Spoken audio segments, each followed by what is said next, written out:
What's happening, folks? Welcome back to the channel. It's reactions to Celtic 5, Falkirk 2 as Celtic secured passes to the semi-final of the League Cup. I've got Darren and Martin with me. Martin, we had to work for that one. 8 changes to the team.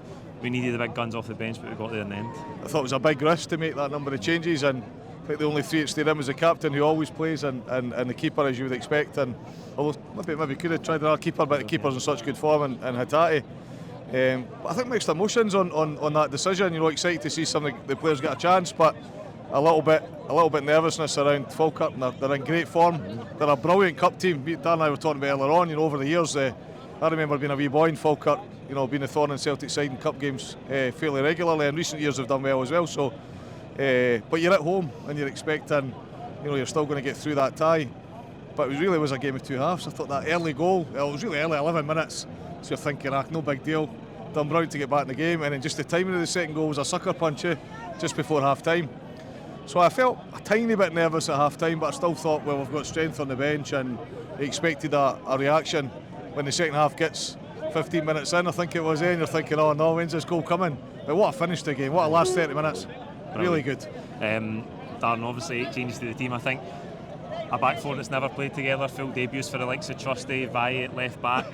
And we just seemed a wee bit all over the place at times. I think the first goal is maybe just Hatate slow to react. A great finish for the boy, but it just looked like all that first half, the relationships aren't really there with that back four, and we were tested at times. Aye, well, to the back four, it's the first start for Celtic, so you don't expect things to be perfect the way it is with the normal back four. I actually thought in that moment it was a foul on Valle, a bit of a pull by the striker, but he used to be stronger. He was a bit just stronger, but it does look like a kind of really smaller fullback. So stuff like that happened. Martin, you said it, like when it is a bit risky making all those changes. I thought up front, in the midfield, it's a really strong midfield because the only person you had coming in was Bernardo, and the other two are then starting the lineup. Up front, I just think we had nothing in the wings, especially that first half really, and then 15 minutes till the changes came on. I think Palma, who's I don't want to say the jury's out on him, but that was his chance to not really impress, but just do something. Even just his demeanour, his attitude just looked really poor to me. Forrest, I don't think he had his best game. I don't think it was terrible, but Ida just couldn't get any sort of service. He wasn't doing anything wrong, but he just wasn't getting any service. There was nothing coming from the wide area, and then in the midfield it was so compact with Falkirk players. It was hard to create in from there. But as we've seen, the subs just changed it in the flick of a switch. Kuhn, what a player, by the way. I know it's just a cup game against Falkirk, but to come on with 20 minutes and get 2 assists and 2 goals, I was saying in the group before he even scored the goal, just the 2 assists, what a player, by the way. That's the difference a winger can make, creating and scoring himself. That finish for his first goal, dinking it over the keeper, composure. Second finish, just a first time hit.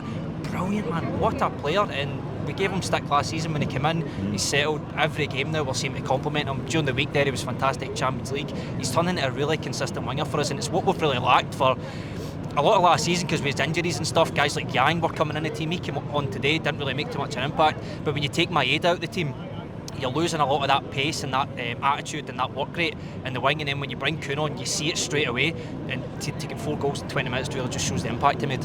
He was incredible, Martin. You talked about the goal that Falkirk scored just before half time. I think Valle should do better out wide, but then at the back post I think maybe Ralston Welsh are unaware somebody's coming in at the back post for a free header, and you're just waiting in the second half when the changes are made for us to have that spell, because 60-65 minutes we'd never really had a spell where we'd pinned Falkirk back and created chance after chance, but we just sparked to life. We get the equaliser. It's a nice ball for Alston actually for the short corner for Engels. Nice ball into Kuhn, picks out Ida in the middle, and then immediately for the kick-off, Kuhn goes and presses down the full-back, wins it back, another great assist. And then we just took the game away from Falkirk after that. I thought first and foremost on Falkirk's goal, I thought the ball shouldn't have come in the first place. I thought we were caught sort of in between, should we press or should we sit, try and avoid the cutback. But then when the ball comes in, Ralston's again, he's kind of caught in, am I going to just sit back or am I going to try and press the player? And the player's just perfect header right in the corner, keeper couldn't do anything with it. But then when we get that first goal, I thought from where I was sitting it was offside, and obviously it went to VAR. It was a long check. It was a long check because the ball was played forward as opposed to backwards or straight across the goal. But he's obviously just timed his run perfectly, and a pretty straightforward finish, but great pass right into his path.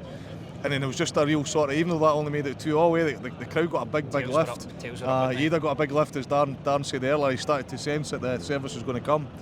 And it just felt like everything happened really quickly after that. What an excellent finish to the game. What a difference. So Kuhn for me was pivotal, and of course there was a number of changes made. It wasn't all just down to him, but I thought Engels' ball through for Kuhn's Kuhn's first goal where he dinks the keeper, the pass is brilliant, so aware, just taking on a half turn and knows that Kuhn's in and goal, a great pass. And what a finish. Oh, I don't know if you've watched the replay back a couple of times, but you'll not get sick of watching that. It's really composed. Beautiful dink. It was brilliant. Darren, I thought credit to Falkirk. They brought a great support with them, by the way, a great support in the corner, and you can tell they play nice football. I think at half time it's 50-50 possession. We've had 5 shots, they've had 5 shots, so to their credit, they did come and have a go. Well, it's easy to overlook them because they are a championship team, but they are top of the championship and they got promoted for League One the season before, so they're no mugs. And I know Brendan Rodgers is really highly praising of John McGlynn's the manager. They says he's a really good coach. So again, cup ties are like that. You can never take any team for granted because it's you lose it and you're out basically. And that was kind of the scare at 60 minutes because we were 2-1 down, but like we said, the subs kind of made up for that. And Falkirk did bring a good support, so yeah, we've got to give them a wee bit of credit, but I think they looked dead on their feet after 75 minutes. You could tell the spaces were opening up for us, and that's maybe just that championship level fitness compared to a team like Celtic with their fitness. The intensity just got to them in the end, and I think once they went down, the fans getting up there, I think their energy levels just get sapped right out of them, and it was a losing battle for them. Yeah, Martin again, still 100% start, won every game, still only conceded in the cup. I suppose you can look at it, we've talked about did he make a wee bit too many changes, but we get through comfortably, and then we've rested the likes of Kyogo, who didn't come off the bench, Scales, Carter Vickers, Johnston, Maeda, they all had a day off, so again that's good for the likes of the guys because they put a lot in a Wednesday night. And Brendan will still say he did the right thing. He gave those guys a run out, and they didn't all play badly. Some of the guys that played okay, and it got them a few minutes. We were talking earlier about some players when they're new to the club, they just don't all hit the ground running. You have to get used to the team. Well, Kuhn's a prime example. Exactly, prime example. We said that earlier. Kuhn is a prime example, and normally season 2s where they really take off. Every now and again a player comes in and hit the ground running. So some of these guys, just a wee look at them, a wee feel for the team. Brendan obviously he done the right thing because he did rest the big players, and you can't play them week after week. If you want them to be turning up in Champions League games, and that game during the week, as much as it was an emphatic score, the team gave their all, didn't they? That for the full 90 minutes, the energy levels are really high. So I think on reflection, a lot of fans will say too many changes, but ultimately we won the game, and he just strengthened the team in the second half. So I think right decision, and he would probably say he would do it again. Yeah, I don't know if the draw's been done yet as we're recording this, Darren. Motherwell, Aberdeen and Rangers I think completes the final 4, but again we're in a really good spot just now, and we just need to continue this momentum. And who's your man of the match? It doesn't really matter who we get in the semi-final. Like it says, we've pretty much played every team. I don't think have we played Aberdeen yet. Actually, no, we've not played Aberdeen. But a good start. Yeah, they're playing very good. I think they beat Spartans by quite a lot yesterday, and they're right behind us in the league, aren't they? So again, that doesn't really matter. We'll probably get Rangers anyway. We always seem to play them in the League Cup semi-final. But with man of the match, it's probably the easiest one I've ever had to do, mate. It's Nicholas Kuhn. Just to play 20 minutes and make such an impact, 2 assists, 2 goals. I just had that feeling that when he came on, that it was really going to change the game because, like I said at the beginning, we were lacking so much pace and creativity in the wide area, and then he gets that first assist after a couple of minutes. Assist again, 2 goals.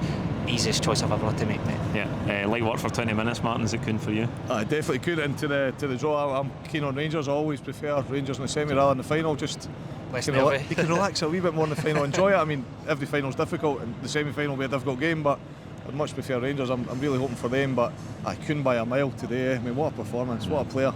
Yeah, Kuhn for me as well. That's it for full-time reaction. Like the video, comment your thoughts on the game below. Please don't forget to subscribe, and we'll see you very soon on the next video. Thank you.